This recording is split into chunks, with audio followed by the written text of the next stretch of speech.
Dear friends, how are you today? I'm Barbiero, and you are on the Yeke TV show. Please comment below if you hear me well. Today, we have a special guest on our show, the German ambassador to Israel, Dr. Suzana Waezom-Rinner. Hello, Dr. Reiner. Hello to everybody. I'm happy to be with you. How are you? Thank you. I'm fine. I'm trying to cope in the best possible way with the restrictions that have been designed in our respective countries in order to save lives, of course. The past Pesach and Easter days were different from those I have experienced so far. And the Mimuna today. There is the Mimuna with the Mufleta. It's another holiday, Israeli holiday. Yes. Okay, yeah. Yes. I was connected to people on the digital platforms like everybody. My daily routine has changed a lot recently, but I do have a lot of responsibilities, both professionally and privately. And of course, I'm prepared to meet all those challenges. Of course, we will talk about it. We will talk about it further on, but before we will continue, I just want to update the viewers that this broadcast is going live on 2 different Facebook groups and 1 page. The first one is Hopa Hopa Writer, Young Yeke Descendants Preserving the Yeke Legacy. This is the long English translation name of the group Tsaatsai, ייקים, צעירים, למען, שימור, מורשת, הייקים. A Yeke, for those who don't know, is a Jew-German speaking origin, which means Central Europe Jews. And the term carries the connection that German Jews are highly attentive to details and punctuality, just for general knowledge. So this also broadcast on a Facebook group called Israeli in Berlin. And Yoav and Natalie Sapir with us from Berlin. Hi, Natalie and Yoav. Hello. Hi. How are you? We're fine. It's the first time for us on such a show. Thank you for talking to us, Ms. Ambassador. So we have this Facebook group, Israelis in Berlin, that was founded by my husband. We're a German-Israeli couple, and I think Yoav can tell you a bit more about the group. Yes, so it brings people together based on this common denominator of being Israeli or somehow related to Israel or Israelis, and being in Berlin or somehow related to that, or wanting to move to Berlin. And it allows for networking and helping each other and sharing information and knowledge and mutual support. And it has been growing pretty steadily over the course of, I think, almost 10 years. And yeah, we now have about 21,000 members. Wow, it's amazing. It's amazing. Do you have milestones in your group so far? Yeah, well, there was, of course, the Milky thing, the choco pudding protest, which brought a lot of attention to the group. And more recently, the thing in Prenzlauer Berg, a neighborhood in Berlin, where a young person, a young man, was attacked in an anti-Semitic way, which brought, again, a lot of attention. So every time something like this happens, we get that because a lot of people react to that in the group. Okay. Thank you in the meantime, Yoav and Natalie, and we will get back to you further on. I encourage you in the meantime, all our viewers, to ask your question in English, and we will publish it on the screen. And don't forget to click on the link above. I will put in a sec. It's everybody will able to watch the live broadcast and respond, but only those who will give us a permission to this link will be able to appear on the screen in real time. So this permission is only one time for other future live. So we'll be back to you, Natalie and Yoav. And I just want to mention also that in addition, this broadcast in the Association of Israel of Central Europe origin page, which is the page of this organization that I'm working with. And we can see in a sec, I'm operating the broadcast, yeah. We can see in a sec, yeah, this is the homepage of this association. Anybody that wants to get feedbacks and subscribe to the newsletter for further lives, events, can do it freely through this website. And now I want to hear from you, Ms. Ambassador, how your days look like so far. Well, as I said, the routine has changed a lot. I'm not commuting between Tel Aviv and Jerusalem anymore. We have adapted to the situation like many Israeli institutions. There's a lot of digital, virtual communication. There's a lot of conferences over video or audio. There is a lot of contacts through the computer. Also, the content of work, of course, has changed a lot. I mean, the focus from one day to the other became different. Our consulate did a tremendous work, in the first weeks of this pandemic, with the repatriation of thousands of Germans who had come to Israel, for vacation, for good weather, etc., and were suddenly faced with flight cancellations, with quarantine obligations. So there was a lot to do there. And we also assisted, of course, other EU nationals. We assisted Israeli nationals in repatriation flights from all over the world. Like just this Sunday it was New Zealand. Before that it was Peru. But with no flights anymore, no commercial flights anymore. This was a big logistic exercise, and it was somehow fun to be connected to all my colleagues all over the world in arranging this repatriation. Yeah. But of course, it has also a very sad side. It is this side that there is no delegations coming anymore in, no people coming anymore in, and we had so many planned for this year, because, as you know, this is a special year also in the German-Israeli relationship. So this is something I don't know when we will be able to, to catch up with all those visits. And but you are optimistic.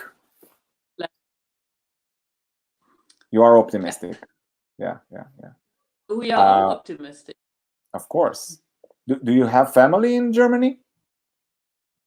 Yes, of course, I do have family in Germany. All of them living in different places, all of them in different situations. How are they doing dealing with this crisis? The great concern for all of us probably is my mom, who is in an excellent mood, but she is close to 90 years. So she has to be very careful. She's living all by herself. But, some of us has business that had to be closed down. Some of us have an enormously increased workload. Some of us can keep better with isolation and some less. I think we are probably a family like millions of others in Israel and in Germany. But I personally, I'm of course aware of very privileged conditions under which I'm experiencing this difficult time of closure and confinement. I have many things to do, and I have the technical means to do. I mean, I can work and I can help and I can assist. So it is probably for me much easier, uncomparable easier than for many people here and in Germany. Mm-hmm, mm-hmm. How's the embassy occupation changed following the corona crisis? Well, the embassy, of course, continues to carry out its diplomatic work. In Israel, like in basically all the countries where you have the corona crisis, diplomatic representations are considered essential and are allowed to continue to operate. The centerpiece of our work is, as I mentioned already, was consular work to assist people, to assist Germans that had problems, from one day to the other at checkpoints, Germans who live normally or who work in Gaza or in the West Bank, also in Israel, and the tourists who need to go home. So we assisted them. Of course, we are also we continue to liaise with all our Israeli partners, the government, the foreign ministry, the health ministry, the prime minister's office, and many contact with civil society. And we use a lot our social media. But of course, the rhythm of work in many areas is now different, is slower. In terms of internal organization, maybe this is also interesting for you. We followed the example of many institutions, and we have different shifts. So we have those shifts that don't meet among themselves, so we reduce the infection risk, and we're still able to fully operate.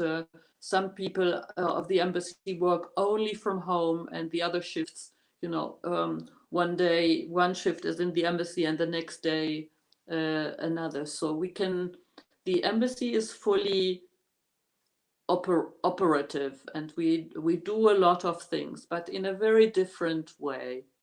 Yeah, very challenging times. Does the embassy get any unusual requests in the light of the corona crisis?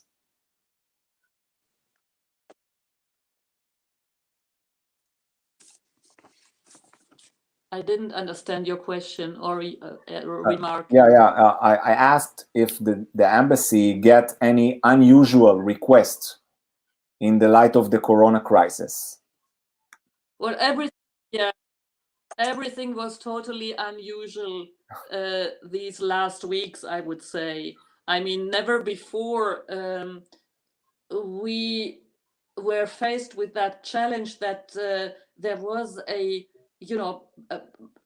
stop of all commercial travel possibilities. There were quarantine obligations for everybody, travel restrictions everywhere on a global level.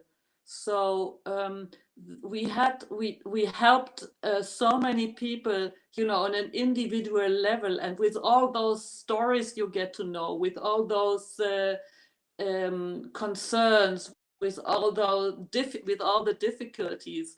So actually, the work in those last weeks was mainly a work that me personally I have never done before. Mm-hmm. And I enjoyed, maybe this is the wrong word to use, but I think it was a very good work for us to help Israelis to come back to Israel.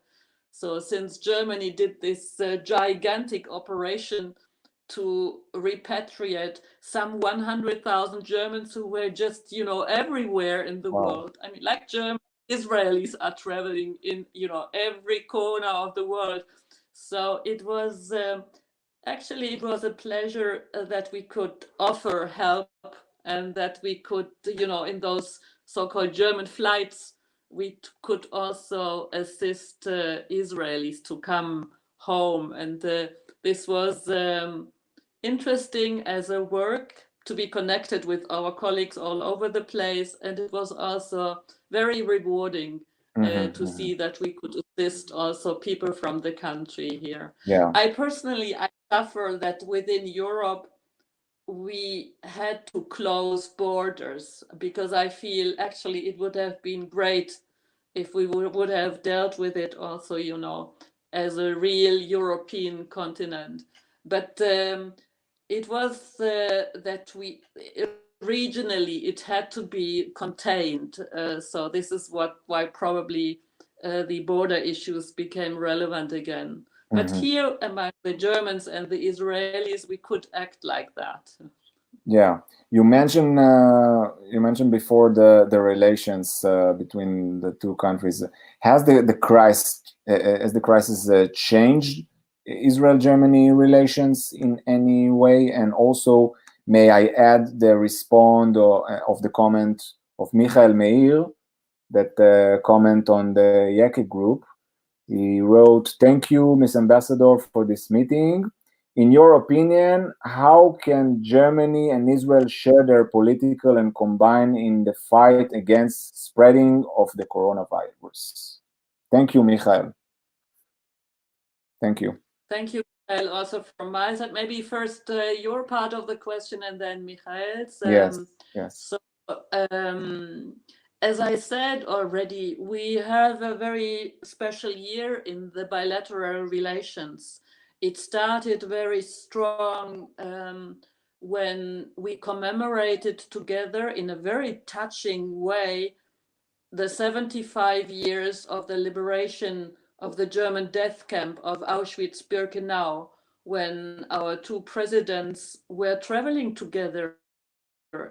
I mean, they were together, Steinmeier in Yad Vashem, and then President Rivlin with Steinmeier in Auschwitz and also in Berlin. This was very touching and underlined the relationship between both our countries today. And we were about to celebrate, or we are celebrating in a different way also this year, 55 years of diplomatic relations. And we even have developed a joint logo, Israeli-German logo for this celebration that is a very beautiful one. I believe that you can't have anything positive in this corona crisis, but nevertheless, it contributed it even intensified the good relationships. We have been in very close contact with the foreign ministry over the past weeks, with the health ministry. We did this repatriation work. We developed new formats of cooperation, like during those Pesach days, we supported an NGO who provided Pesach meals for Holocaust survivors who were not able to leave their homes. We are, this interview maybe is also something that shows how well we do cooperate. The cooperation, as regarding Michael's question, yes. I think there is a lot of things going on between Israeli and German research institutes, Israeli and German universities. There's a lot of medical research that is being done nevertheless, anyway, always, and this has intensified a lot. So there's a lot of support for any kind of project that is doing research work with regard to stopping the pandemic. And there's also medical business and industry where there is strong cooperation between both our countries. Also politically, in the structures of the German and Israeli political and administrative dealing with the pandemic, the people got in contact with each other. There's telephone calls, direct telephone calls. There had been direct telephone calls also between the heads of government of both our countries. There's a lot of mutual responsibility and a lot of mutual interest. There is this quality of knowledge in both our countries that might be helpful far beyond our two countries now. Mm-hmm, mm-hmm. What do you think of the state of Israel's assessment of the corona crisis? I think Israel reacted very, very quickly to the emerging crisis. It was one of the first countries to take very effective, far-reaching measures to contain the spread of the virus. Israel is today, if you look at all those statistics, in a much better situation than many other OECD countries in terms of crisis management. And I would also like to acknowledge and to praise the cooperation of the Israeli society, of the people. The measures were largely respected. There was a lot of understanding. There was a lot of reason in the Israeli society. For most of the people, it was very clear that it was an utmost priority to protect lives, and that social distancing or physical distancing was absolutely necessary, that closures were necessary. Of course, there is incredible challenges arising from that situation. The economic fallout is far-reaching. Many small and medium-sized companies, startups, will have huge difficulties now. There is unemployment rising. There's the debt of the crisis. The economic consequences in Israel and in Germany and globally are just unimaginably high now. And this is a huge, huge problem. And Germany, that will take over the presidency in the European Union from the 1st of July. As you know, we already changed basically everything that we had planned for this period, and it will be a presidency, in the sign of the fight against the consequences of this pandemic. Okay, another comment from Tal Kedmi, the general manager of this organization. She asked if Israel is the first country to get the first respond to the crisis.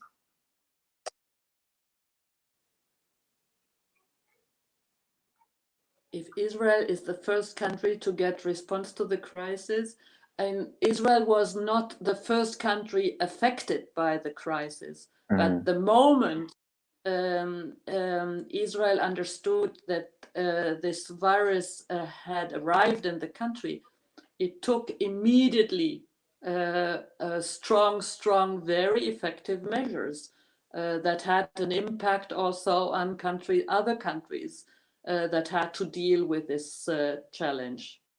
Yeah, okay. What's your connection to the ייקים tribe in Israel? What's my connection to the ייקים tribe in Israel? I mean, as a German ambassador, you can't be German ambassador without having a strong connection with the ייקים tribe in Israel. But I personally also have, I feel, a very strong relationship to the ייקים. Ever since I first came as a student to Israel decades ago, where the ייkims I met then, I mean decades ago, was full of warmth and friendship and generosity. And in my personal life, I have to admit, a synonym for Israel is the generosity and friendship I always received from ייkim people. And now having this incredible privilege and honor to serve our countries as an ambassador, I feel that the relationship to the Yekis makes this position so much different from being ambassador in any other countries, makes this position so much more rewarding and so emotionally touching. So yes, I also love the Yeki people and very much appreciate them and very much appreciate the connections I have with them. And it's From always... the comments I'm reading right now, they appreciate you back strongly, as we can see. Thank you. That is very touching always for me. Yes. Also, we have many viewers right now from Berlin, Israelis from Berlin that watch this broadcast, as you see in the comments. I want to ask you, what have you learned about Israel and Israelis so far? So, as an ambassador, I arrived in the second half of 2018. But I mean, as I said, basically all my adult life, I had been very interested in Israel, in Jewish history, in Israeli literature, in German Jewish history. I mean, basically all my life I have been dealing with that. So it's enormously enriching for me to live here, and I'm learning every day and all the time. Professionally, what I feel is very interesting for me right now is to better understand the dynamics of the Israeli constitutional and political system, to understand how you form governments in Israel, to understand this tissue of the social system. President Rivlin speaks about the tribes in Israel. And privately, I'm very interested in Israeli art, in dance in Israel, in music in Israel, and I love the Israeli kitchen. Oh, really? Well, what there's are you? A lot of things I learn daily, and I loved. I also love the language, so I don't speak it, but you know, a few words or a few sentences. A few sentences. Okay. I won't put you on a test, but I believe your ability to speak and to understand. Last question before we will move to Natalie and Yoav. Can you explain the big gap between the small businesses support in Israel and the high support in Germany? Well, it's true. The German government has opted for very far-reaching support strategy for the small business. Germany is a manufacturing industrial country with big companies, but there's many small companies that are, let's say, world champion in very specific niches. This is a comparative advantage that the German government would like to maintain. They don't want these small businesses to disappear. I think you can't speak about a gap between Israel and Germany because, as I see it, the structures of our two economies are not, or very difficulty to comparable. The structure is very different. The structure of the Israeli economy is much more flexible, more adaptable. It's focused on high-tech industry. There's many startups, and the German economic system is very different from that. This is also the reason why there are so strong synergies between the two economic systems, because we have talents that are different, we have businesses that are different, structures that are different, and so far we created a great cooperation between the two economic systems because of those differences. There's also, this is a huge problem now, great differences in labor laws. We have seen that in Israel, the unemployment rate through that pandemia has, increased, reached some 26%, a catastrophe. In Germany, it is much less because we have this model of short time work, Kurzarbeit, as it is called in German, where workers are sent home, but the salaries are subsidized by the state. So the jobs don't get lost, but if the crisis has been overcome, they can come back. So there is a breach that where the state is helping. For the moment, I think both countries have taken the measures that fit to their different economic systems. And I think both of the countries have taken the right steps. And I really hope that, with starting to think about exit strategies, we will gradually, very, very carefully, gradually restart also economies. That will take a long time. We could stop it from one day to the other, but to get it running again, that will take a long time, unfortunately. Yes. Edna Baron from the Operator Group asking, what are the long-term plans to get back to normal life in Germany today?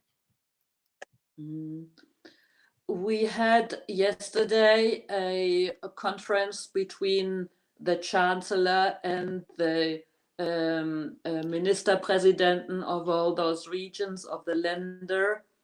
And there it was decided to continue with certain strong restrictions, but at the same time to start opening a bit, a tiny little bit. The Chancellor said it's a very fragile first success in the sense that we have flattened the curve, as we all say, to an extent that our medical and health system can cope with the disease. So I think it's an error and trial period that we have ahead of us. So if this first very timid easing of the restrictions will work, then maybe we will continue. So this is how it is planned. Unfortunately, there is no models that we can use. Unfortunately, politicians don't know more than other people. So we will very prudently, we will do small step after small step to open it again, but it will certainly last a lot of time. Yeah. Kfir Kofler from the group asking in German, as you can see, I will translate the viewers. He asked, I see the news and I can say that Germany is dealing with the pandemic better than other states. Are you agree with that? Statistics might prove that, but I think there were also countries who had, good luck, and others had maybe bad luck in the propagation of the pandemic. Germany maybe was lucky in the sense that all the first cases, the first many cases of people who were infected were those people who got the infection while skiing. So, I mean, healthy people, sporty people, younger people. So while they were not so fragile and could cope with the disease, Germany could quickly act. Whereas, like in Italy, in the northern part of Italy, the pandemic started with many old people whom you could not protect well anymore. Maybe Germany was lucky because it had more intensive care beds available, for the population than in other countries. I think it is very difficult to compare. What I'm a bit proud about is that the German Chancellor, who is a natural scientist, I think she immediately understood what was the challenge. And although she had no experience, nobody had experience in how to deal with it. She was very open for the advices of specialists and doctors, and together with the politicians in her government. I think that was a good basis to start with. But on the whole, I'm not so sure if the situations in different countries are well comparable.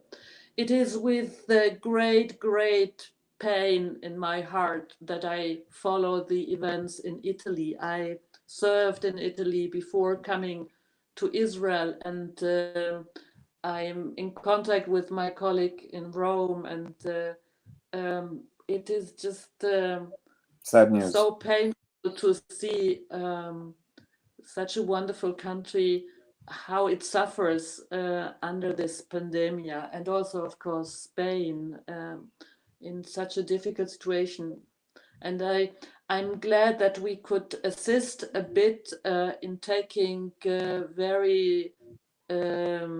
people who were very much affected to German hospitals when there was still the capacity, or where is capacity to support a bit those countries. And I'm very proud that we are willing to do so. Yeah. Okay, I want to invite back Natalie and Yoav from Berlin. How are you guys? Doing okay so far. Yeah.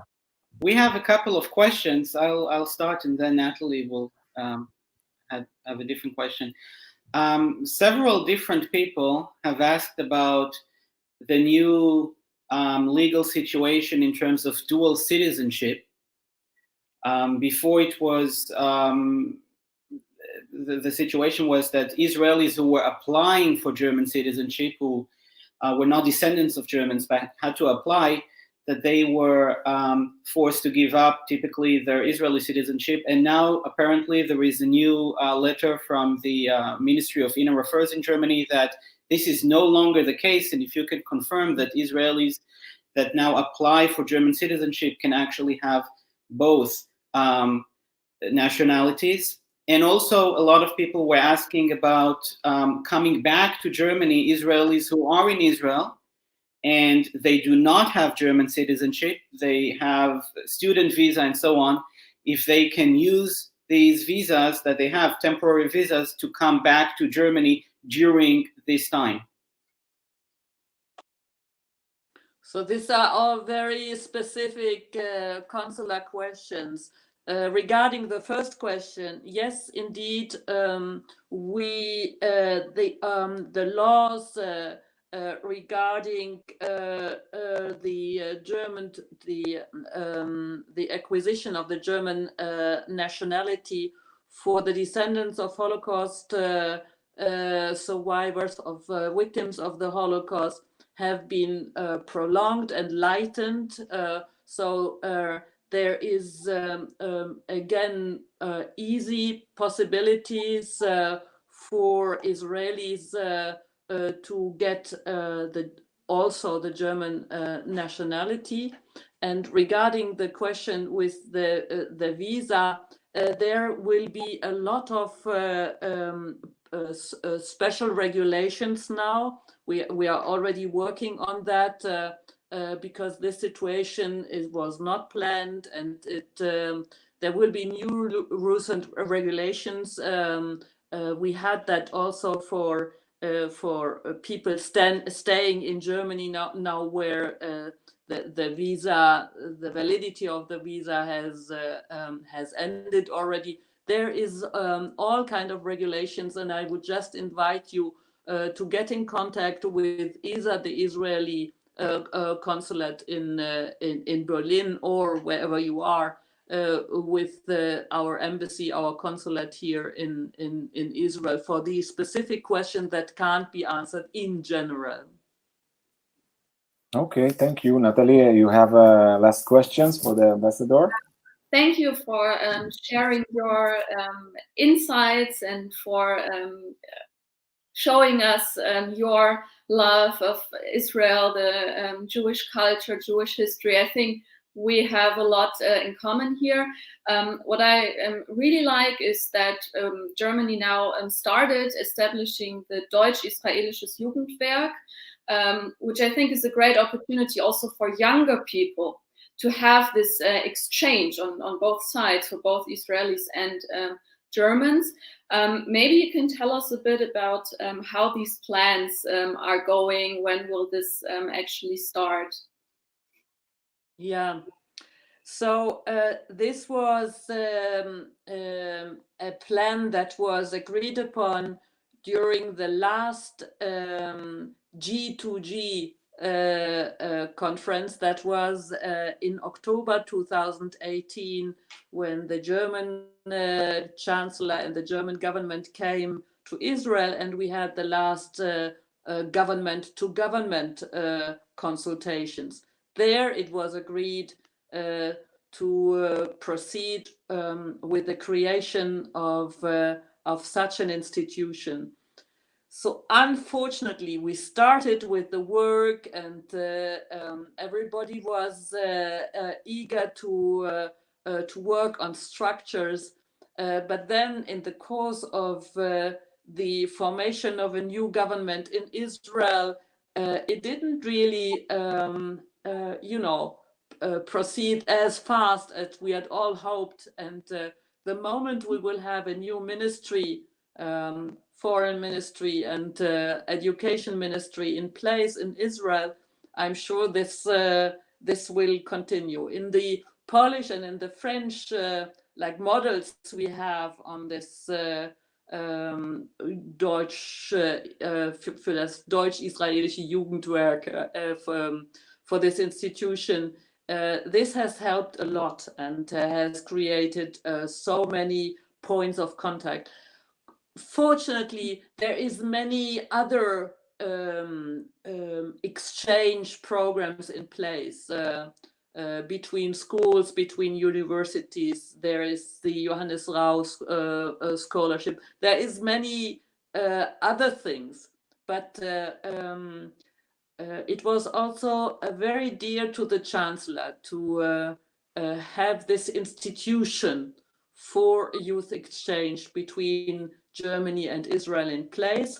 And I promise you, the moment we will do normal business again, and there will be a responsible for that question, responsible new ministry in Israel, we will take up the negotiations on how to implement that. Thank you. Thank you, Natalie. And Yoav Sapir, I recommend all our viewers to check their group, Israelis in Berlin. Very interesting group, and I'm sure we'll cooperate in the future. So thank you at this point, Natalie and Yoav. Thank you, Rafi. Avidarzin. And I will let you to finish Natalie, in your conclusion and your words, what you want to wish the Israelis in this very challenging days. Yeah, I wish all the Israelis, but really all of us, I mean, the people living in Tel Aviv, in Jerusalem, in the religious neighborhoods, in the Arab neighborhoods, in, you know, all of us here. I wish the very best. I'm suffering with all those people who have who live this closure badly, and for whom this is very difficult. I suffer with the elderly people, and I wish that we all take maybe positive moments from that, that we can concentrate more on things that are also important, to read, to speak on the phone, to that we do the best out of that, and that we all and together will overcome this crisis and continue this so important relationship between both our countries. Amen. I wish all of you the very best. Amen, amen, amen.